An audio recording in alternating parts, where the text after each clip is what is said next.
Bonsoir, voici mon dernier post sur la physique, dans lequel tu avais en fait deux questions. Donc la première question portait sur l'éther. Alors en fait c'est une question qui est pas tellement d'actualité ça, mais qui a longtemps travaillé les gens, parce qu'ils se demandaient ce que c'était que le vide. Alors c'est aussi une question qu'on peut se poser, hein, qu'est-ce que c'est que le vide? euh, Alors en fait le vide c'est là où il n'y a rien. Alors c'est une question qu'on peut se poser philosophiquement, effectivement, qu'est-ce que c'est que le vide? Mais en fait, c'est essentiellement une réponse auquel on peut répondre par la négative, hein. C'est le vide, c'est là où il n'y a rien. Alors comme je te l'ai expliqué, essentiellement, dans la matière, il y a du vide. C'est-à-dire entre le noyau et l'électron, il y a du vide. Donc essentiellement, tu es fait de vide. Nous sommes faits de vide. Donc ça, c'est plutôt une approche philosophique qui me plaît. Nous sommes essentiellement vide. Alors dans l'espace, il y a un vide qui est très relatif. En fait, les gens pensent que l'espace est vide, mais l'espace n'est pas tellement vide. Pour une raison simple, c'est que il y a dans l'espace des planètes, hein. Les planètes passent leur temps à se faire bombarder par des météorites. Et évidemment, ça déclenche de la poussière. Et la poussière, quand elle part dans l'espace, et comme il n'y a pas encore d'aspirateur dans l'espace, et ben elle reste là, à se balader. Et elle peut se balader d'un temps infini, un temps qu'elle veut, donc elle reste là. Donc en fait, l'espace n'est pas du tout propre, hein. Contrairement à ce qu'on peut penser, dans l'espace, il y a plein de poussière, c'est très sale l'espace. On sans parler des orbites qui sont plus près de la Terre, qui elles sont très très très sales. Même dans l'espace, il y a beaucoup de poussière. Alors ça, comment on le mesure? Ça, c'est un truc sur lequel on pourra revenir plus tard. On le mesure essentiellement par la diffusion de la lumière. C'est-à-dire qu'on envoie un laser. Alors c'est un peu ce que tu peux faire dans ta chambre, là. Enfin, chez toi, il ne doit pas y avoir de poussière, je pense. Mais un endroit où il y a beaucoup de poussière, si on voit un laser dans le noir, tu verras qu'il y a un peu ton laser et un peu de diffusion de ton laser. Et ça, c'est à cause de la poussière qui est dans ta pièce. Mais dans l'espace, on fait la même chose. Et c'est comme ça qu'on voit qu'il y a pas mal de poussière dans l'espace. Bon, alors ça, c'est la première chose. Donc, en fait, dans l'espace, les gens se posaient vraiment la question de savoir euh, qu'est-ce qu'il y a. Et comme ils ne savaient pas ce qu'il y a, ils en avaient conclu qu'il y avait un truc qu'ils avaient appelé l'éther. Bon, voilà. Et puis finalement, les idées progressant, les gens ont admis que dans l'espace, eh bien, il y avait du vide. Donc voilà, donc l'éther, c'est essentiellement un concept philosophique. Maintenant, on admet qu'il y a du vide, qui n'est pas si vide que ça, hein. Et puis sur Terre, on sait faire des vides bien meilleurs. Donc, je pourrais t'expliquer, si tu veux, comment on fait des vides bien meilleurs que dans l'espace sur Terre. Alors, la deuxième chose à laquelle tu faisais allusion, je pense, avec ces électrons, alors ça, c'est un truc, je pense que si c'est ce à quoi tu faisais allusion, peut-être que je me trompe, c'est quelque chose qui m'intéresse pas mal, parce qu'en fait, c'est en plein cœur de ce que je regardais un petit peu quand j'étais jeune, même un peu maintenant. Alors, c'est une version très améliorée d'un très vieux problème qui avait été l'optique, hein, l'optique ondulatoire. Et c'est ce qu'on appelait le problème des champs de Young. Alors, on va faire un peu de digression d'abord, parce que, en fait, ce monsieur Young, il avait fait des tas de choses dans la vie, et en particulier, il avait travaillé sur un truc qui est, pour moi, qui fait penser à là où j'habite, c'est-à-dire il a travaillé sur les hiéroglyphes. Parce qu'à l'époque, on ne faisait pas seulement de la physique, on travaillait sur d'autres choses. Et il a été en compétition avec Jean-François Champollion, donc, qui travaillait à Grenoble, à peu près en même temps que Fourier, qui lui était un autre physicien. C'est une époque où les gens étaient intelligents quand même. Et alors, il est passé pas loin de comprendre les hiéroglyphes. Alors, en fait, les hiéroglyphes, l'astuce, enfin, c'est un petit mot, enfin, le grand truc des hiéroglyphes, c'est que quand on regarde des hiéroglyphes, on a l'impression qu'on voit dessiner ces oiseaux, ces machins, tout ça. Et évidemment, à première vue, on a l'impression que c'est des idéogrammes. C'est-à-dire que le dessin représente un mot. Ce qui est le cas dans les trucs chinois ou dans toutes les langues, il y a idéogrammes. Et donc les gens ont cherché vraiment à interpréter ça comme des idéogrammes. Et Jung a cherché à traduire ça à partir d'idéogrammes. Et en fait, l'erreur, ça a été ça. Et ce que Champollion a trouvé, et qui est absolument génial, c'est que ces dessins sont parfois des idéogrammes et parfois des phonogrammes. Et ça a été le génie de Champollion. À partir du moment où il a compris ça, ça a débloqué le problème de traduction. Alors, pour voir un exemple simple, hein, c'est que si on dessine un chat, ça peut vouloir dire le mot chat, ou ça peut dire ou ça peut représenter le son chat, comme dans chariot, par exemple. Donc c'est ou l'un ou l'autre. Et ça, c'est propre à l'écriture égyptienne. Voilà. Donc ça, c'était le travail de Champollion. Et c'est là où Jung a calé, c'est-à-dire qu'il n'a pas réussi à trouver ça.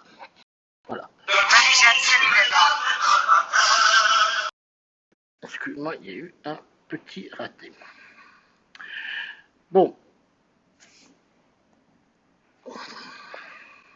Alors, si on continue maintenant, on va parler des champs de Jung.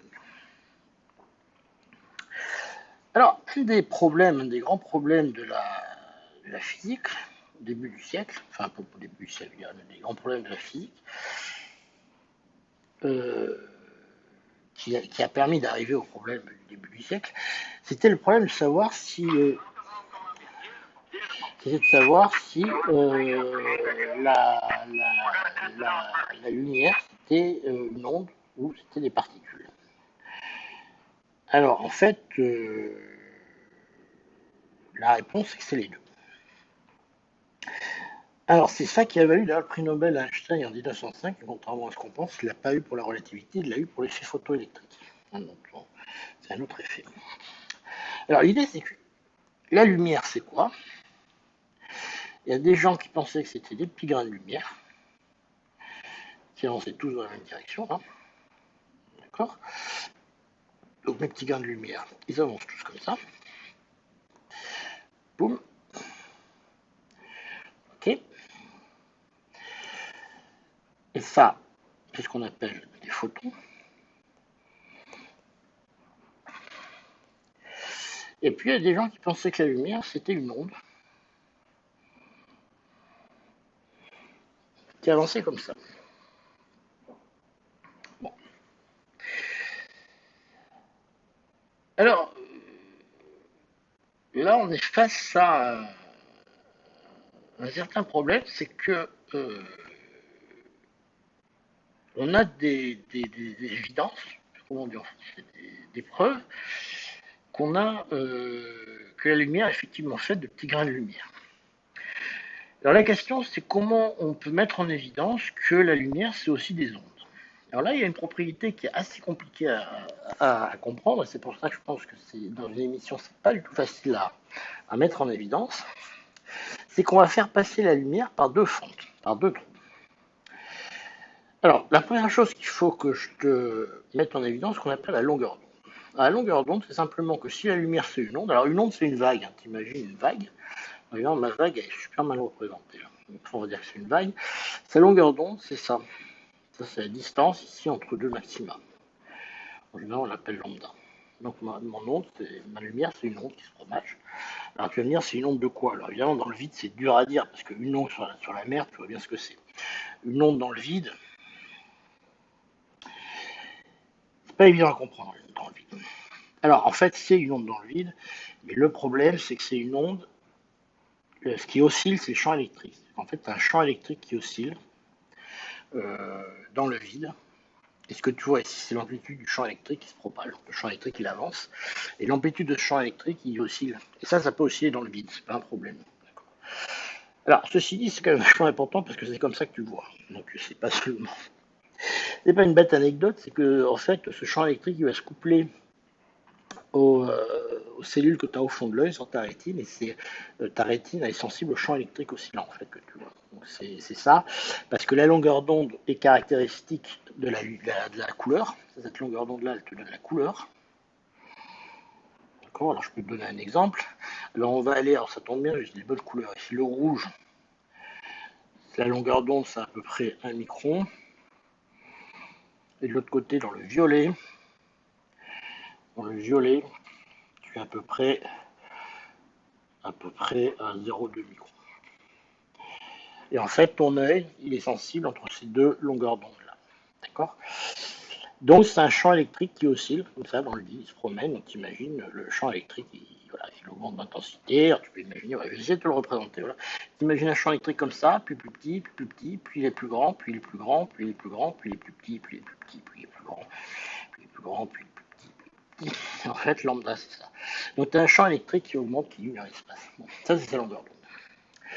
Alors en fait, l'idée des fentes Young, c'est d'essayer de bloquer, de faire un système un peu bizarre où on va lui faire passer à travers deux trous.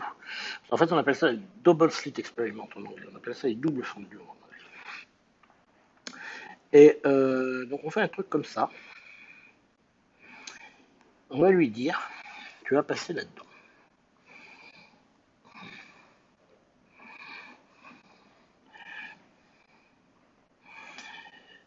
Hop, on fait un deuxième petit. Pourquoi ça marche pas ça?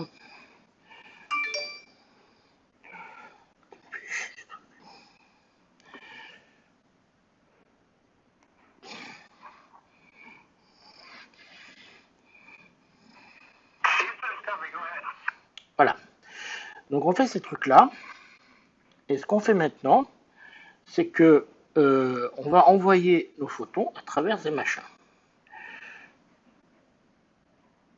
Donc, alors ici, il faut faire attention à un truc, c'est que je fais ce trou-là, il est petit.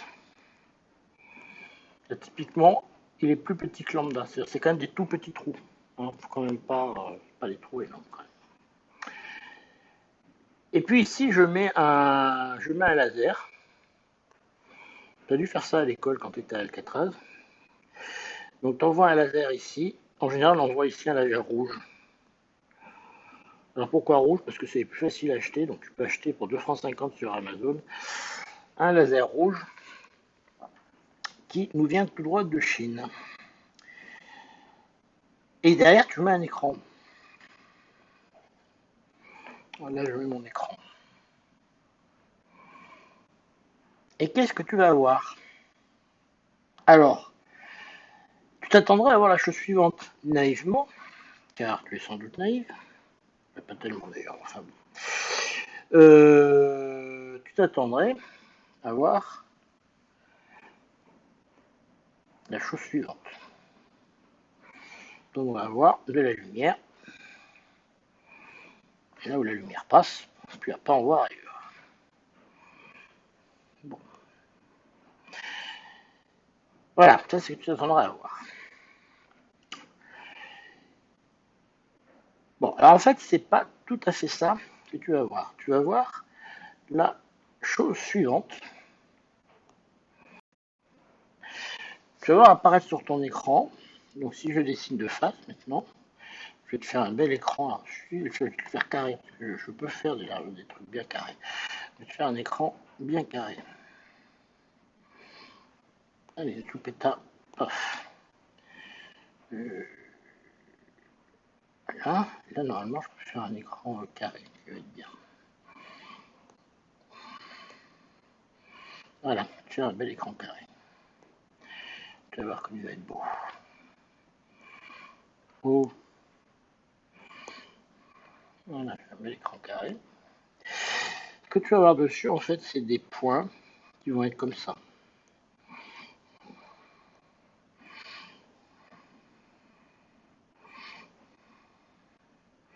Je les dessine super mal parce qu'en fait, tu as une fluctuation d'intensité qui va être. Tu as une double modulation d'intensité. Voilà. Tu vas voir ça. Sachant que mes trous, ils sont à peu près là dessus même. D'accord? Donc en fait, ça n'a absolument rien à voir avec ce à quoi tu t'attends quand tu fais ça. Rien du tout. Alors je vais essayer de te le montrer en vrai d'ailleurs. Donc je t'ai même préparé une petite image. Tu vas voir, ça marche bien. Donc je vais te montrer en vrai ce que ça donne. Donc on va commencer par déplacer celle-là dans un coin. Voilà. Et normalement, je devrais arriver à effacer celle-là. Voilà. Voilà. Donc là, tu l'as en vrai, cette image. Donc voilà. Là, l'image telle que l'expérience complète. Donc tu as ici donc, le laser qui émet la lumière. Ici, deux sources euh, qui sont d'une longueur A. Tu as ici les faisceaux qui arrivent et tu vois ici une série de points qui est représentée ici par une série de traits. Donc, je vais essayer de te montrer maintenant la vue de face pour que tu vois bien la répartition des points lumineux. Voilà, donc tu vois ici de face ce qu'on voit, donc c'est toujours la même chose. Tu as ici ce laser qui arrive ici, les deux fentes ici, la lumière qui arrive là, et là où tu t'attendrais simplement à voir deux taches qui sont simplement l'ombre de ton laser là et là, ben, tu vois pas seulement deux taches, tu as toute une série de points avec une modulation ici.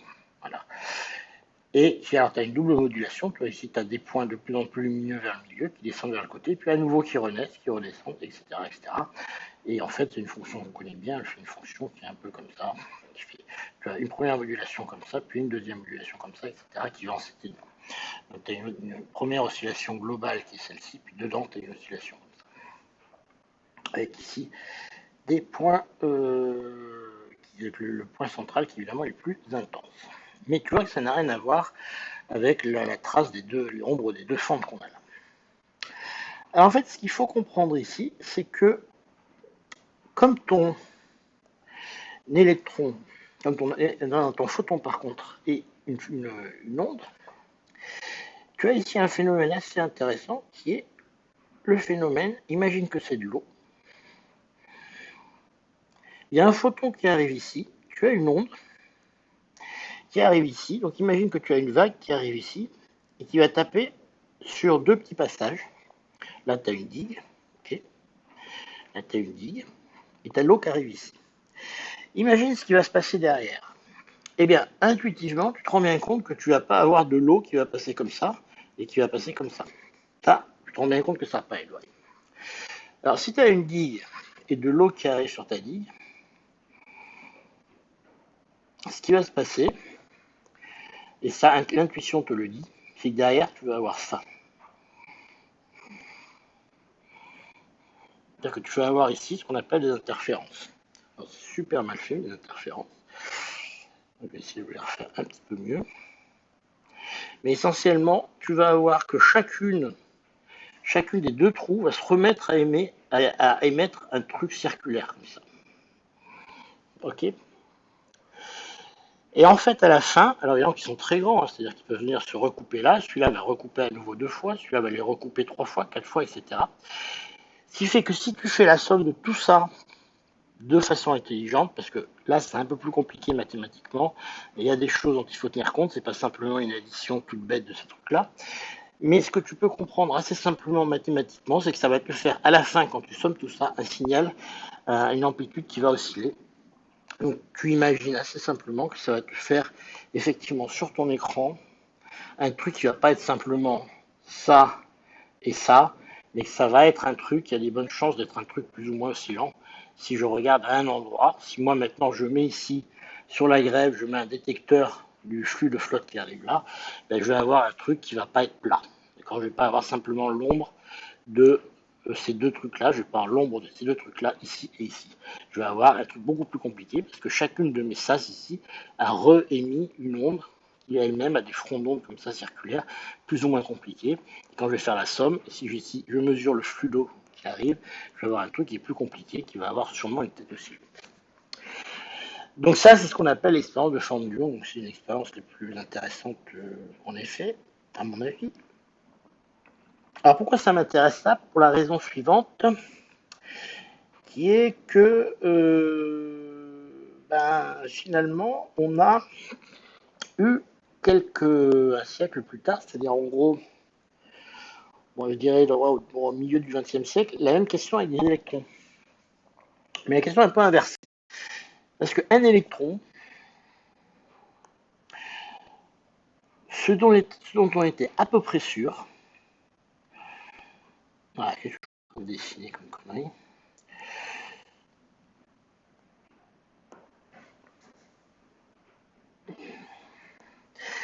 Un électron, ce dont on était à peu près sûr, c'est que c'était une particule. Alors, c'est la raison que je t'ai expliqué dans mon post précédent, si tu veux. Donc ça c'était à peu près un truc confirmé, affirmé, il n'y avait pas trop de soucis là-dessus. Par contre, ce qu'on supposait aussi, c'est que l'électron, c'était aussi une onde. Donc là, c'était un peu le problème inverse du celui des photons. Donc on savait que c'était une particule, on se demandait si c'était une onde. Et là, c'est pas complètement trivial à montrer non plus. Donc les gens se sont dit, ce qu'on va faire, c'est qu'on va faire une expérience de, de, de fente du Young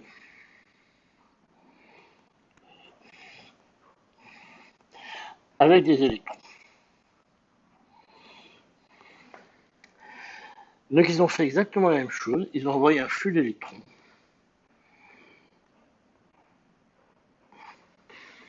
D'accord.